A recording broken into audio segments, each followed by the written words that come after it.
کو کیا چرچ میں جو پادری بیٹھا ہے، جن اسکولوں میں وہ پڑھتا ہے، جن تعلیمی اداروں میں، کیا وہاں ڈاکٹر بنایا جاتا ہے؟ کیا گروکل میں ڈاکٹر بنایا جاتا ہے؟ آپ علماء کے گردن میں کیوں مالا ڈالتے ہو کہ صاحب ڈاکٹر بھی مدرسوں سے کیوں نکلنے چاہیے بھائی؟ مدرسہ بنایا گیا عالم بنانے کے لیے۔ مسلم جوان ہے جو یہ کہے کہ صاحب میں نے اپنے باپ کو دفن کر دیا، امام صاحب نہیں ملے تھے۔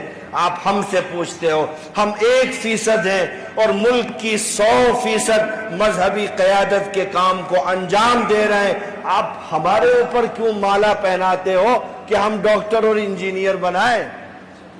ہم ضرورت کے بقدر عصری تعلیم دیں گے، غالب قرآن و حدیث کی تعلیم رہے گی، جو بھی اس کے مقابلے میں تعلیم رہے گی وہ مغلوب رہے گی، مجھے کہنے میں کوئی حرج نہیں، چونکہ ہم نے مدرسے بنائے ہی اسی لیے کہ ہم وہاں قرآن پڑھائیں، فقہ پڑھائیں، حدیث پڑھائیں، اصول پڑھائیں، دین پڑھائیں، شریعت پڑھائیں، اس لیے ہم نے مدرسے بنائے ہیں۔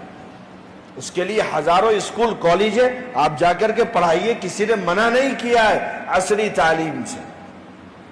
اور علماء کو سمجھنا چاہیے، آپ کو یہ احساس کمتری کا شکار کراتے ہیں اور آپ ہوتے ہو، کیوں ہوتے ہو؟ آپ نے اپنی زندگی کے سب سے خوبصورت اور قیمتی لمحات اس دین کے تحفظ اور بقا کے لیے خرچ کیے ہیں۔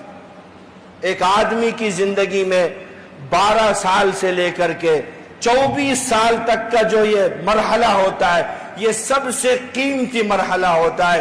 اس کو جہاں لگا دے آدمی بن جاتا ہے، اس کو کاشتکاری میں لگا دے بہترین کاشتکار بن جاتا ہے، اس کو کالج میں لگا دے بہترین سائنٹسٹ بن جاتا ہے۔